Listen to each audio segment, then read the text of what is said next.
নমস্কার বন্ধুরা, যোজনা হেল্প বাংলা চ্যানেলের আরেকটি নতুন ভিডিওতে আপনাদের সকলকে স্বাগত জানাই। নিয়োগ মামলা সংক্রান্ত বিরাট আপডেট। হাইকোর্টের কড়া নির্দেশ, 14 দিনের মধ্যে শিক্ষক শিক্ষিকাদের তথ্য সরকারি পোর্টালে আপলোড করতে হবে। এই সংক্রান্ত বিস্তারিত খবর জেনে নেব আজকের এই ভিডিও থেকে। সরকারি পোর্টালে শিক্ষক শিক্ষিকাদের সমস্ত তথ্য আপলোড করতে হবে। নিয়োগ দুর্নীতি মামলায় বড় নির্দেশ দিলেন কলকাতা হাইকোর্টের বিচারপতি বিশ্বজিৎ বসু। তার স্পষ্ট কথা, শিক্ষক শিক্ষিকাদের যোগ্যতা কী সেটা অভিভাবকদের জানা উচিত। বৃহস্পতিবার বিচারপতি বিশ্বজিৎ বসু জানিয়েছেন, শিক্ষা দপ্তরের অধীন সমস্ত স্কুলে নিযুক্ত শিক্ষক শিক্ষিকাদের তথ্য বাংলা শিক্ষা পোর্টালে আপলোড করতে হবে, আর এই কাজ করতে হবে আগামী 2 সপ্তাহের মধ্যে। বিচারপতির মন্তব্য, রাজ্যের একাধিক স্কুলে বহু শিক্ষক শিক্ষিকা পড়াচ্ছেন যাদের যোগ্যতা নেই, এমন অভিযোগ এসছে।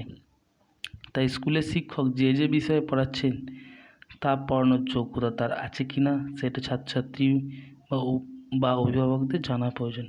এই প্রেক্ষিতেই তার নির্দেশ, রাজ্যকে প্রত্যেক শিক্ষক শিক্ষিকাদের যোগ্যতা কী তা সরকারের পোর্টালে আপলোড করতে হবে।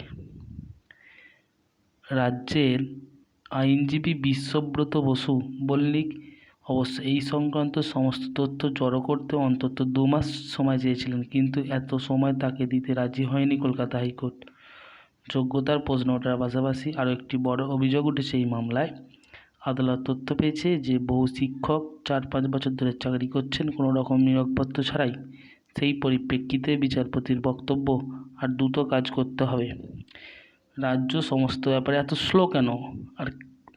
আর কোনোভাবে দেরি করা যাবে না।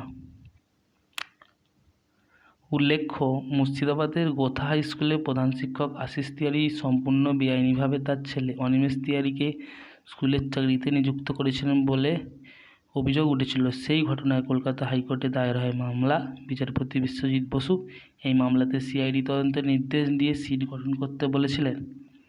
তদন্ত শুরুর পর এখনও পর্যন্ত অন্তত 7 জনকে খুঁজে পেয়েছে যারা কোনো রকম পরীক্ষা না দিয়ে বিভিন্ন স্কুলে চাকরি করছে।